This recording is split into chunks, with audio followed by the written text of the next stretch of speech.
The river Rovers.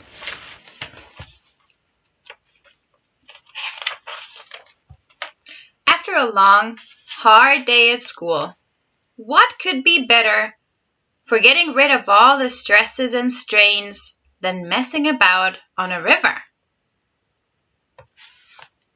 Picture the scene. The birds are tweeting, the fish are jumping, and the water sparkling in the sunshine. Double geography seems a thing of the past. What could be more relaxing? But before you get too settled, remember, rivers aren't all sweetness and light. Some of them rush through the wildest parts of the world and come complete with raging rapids, deadly river diseases, and cranky, man-eating crocodiles. And that's precisely why intrepid explorers flock to their banks like wasps around a jam sandwich. They just can't help themselves. So next time you think you're going round the bend, spare a thought for these restless river rovers. They didn't mind the danger, oh no. So it's no wonder that some of them found themselves in very hot water indeed. Still keen to go with the flow? Are we?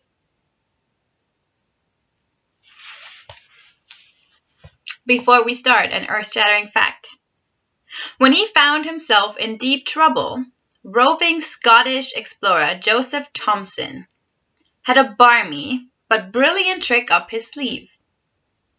On one trip to explore the rivers of Africa, he was ambushed by unfriendly locals. But Jokey Joseph didn't try to fight back. Instead, he whipped out his 2 false front teeth. And that's the honest truth. His attackers were so gobsmacked they let him go and ran away.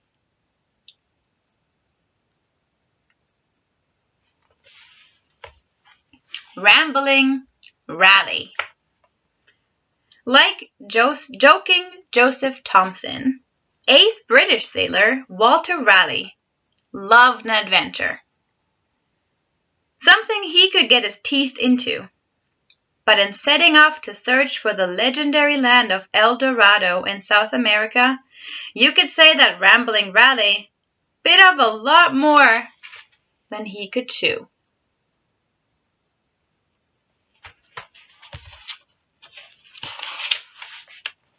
Remember the Spanish conquistadors?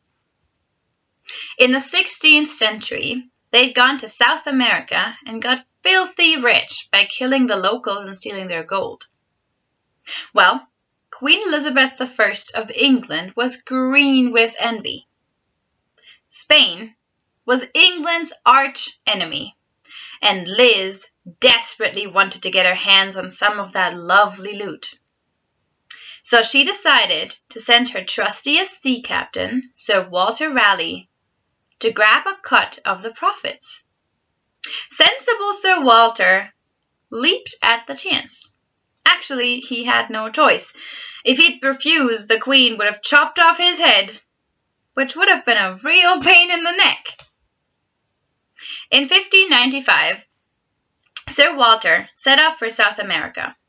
His mission was to find the fabled city of El Dorado, famous for its dazzling wealth. It was rumored to lie deep in the rambling rainforest of Colombia. Raleigh had read all about it in a Spanish report, which might have gone something like this. Ye old legend of El Dorado. The site of El Dorado was said to be Lake Guatavita, near Bogota. Legend said that in ancient times an unusual ceremony took place on the lake. Each year, a local king floated out onto the lake on a raft with a great glittering pile of gold and emeralds. The king himself was covered from head to toe in a shimmering powder made of real gold. That's how he got his name, El Dorado in Spanish. That means the golden man. When he reached the middle of the lake, the king threw his priceless cargo into the water as an offering to the gods. Now here's an earth-shattering fact. Rumor had it that at the bottom of the lake, it would be covered in a priceless carpet of gold and precious stones. A real sunken treasure trove. Hundreds of Spanish expeditions set out to seek their fortune. There was just one tiny little problem. How on earth could they get the gold out? In 1545, Jimenez de Quesada tried to drain the lake dry. Of course, he didn't do the work himself. That would have been way too draining. He organized a line of men with hollowed-out gourds, those are giant vegetables, instead of buckets. And it worked. Sort of. The Quesada lowered the water level by 3 meters and salvaged thousands of gleaming gold coins. Up the Orinoco. After a dreadful journey, during which he lost 2 of his ships, Raleigh landed in Trinidad. There he set fire to a Spanish settlement and took the governor captive, just to show him who was boss. Then he got ready for his treasure hunt. The governor gave Raleigh a warning. The only way through the rainforest was along the odious Orinoco River. He'd have to face unfriendly locals and wild animals and run the risk of getting hopelessly lost. But that did not put Raleigh off. With the governor and some local guides to show him the way, he and his crew set off to canoe up the river. It was grueling going. They were bitten alive by mosquitoes and kept losing their way in the muddlesome maze of streams and creeks. Well, he had been warned. For 3 weeks, they struggled on, but all they found were a few measly gold mines. Then it started to rain. But this wasn't a refreshing shower. This was a devastating downpour, and it certainly put a damper on things. Within days, the sleepy Orinoco turned into a raging torrent, and Raleigh remarked, "Our hearts were cold to behold the great rage and increase of the Orinoco." Reluctantly, Raleigh was forced to turn back. His dreams of untold riches were a complete washout. Not only had he not found El Dorado, he didn't even come close. This was his route.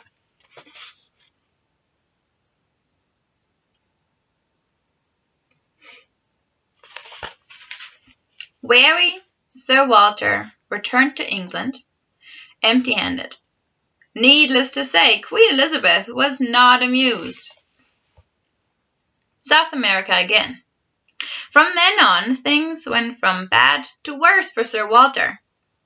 In 1603, Queen Elizabeth died, and the new king, James I, accused Walter of plotting against him and had him thrown into the Tower of London, where he spent the next 14 years. Wasn't really happy with him.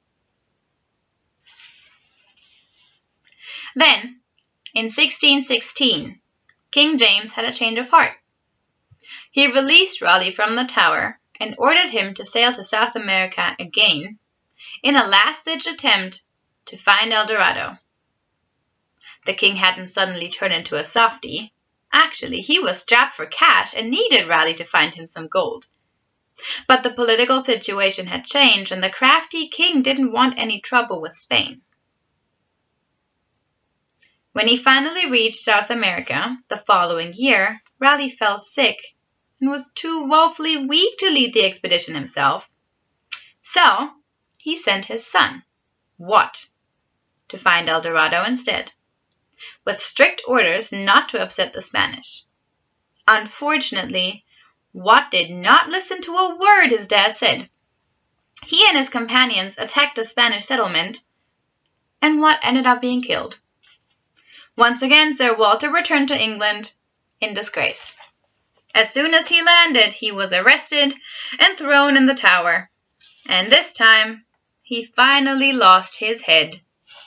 No, he really did. To keep the peace with Spain, the king had to act fast. And Walter's head was on the block. He was beheaded on October 29th, 1618. Afterwards, his wife took her husband's head home in a leather bag. She kept it in a cupboard and showed it to visitors. There she is, showing Walter's head. As for El Dorado, despite one expedition after another, it has never been found to this day. Here's an earth-shattering fact for you. In 1904, a British building firm made a daring attempt to find El Dorado. Their plan was to dig a series of tunnels and drain Lake Guatavita from underneath. They lowered the water level, but were left with a sea of mud which dried rock hard like concrete. By the time they'd fetched their drilling equipment, the lake had filled up again. In 1965, the government of Colombia banned any further exploration of the legendary lake. South America was also the destination of one of the most famous river rovers ever. The posh French noble was incredibly brave and intrepid, and incredibly curious about what made the world tick. Believe it or not. His main reasons for going exploring weren't fame and fortune, but horrible science and geography. Are you ready to meet him?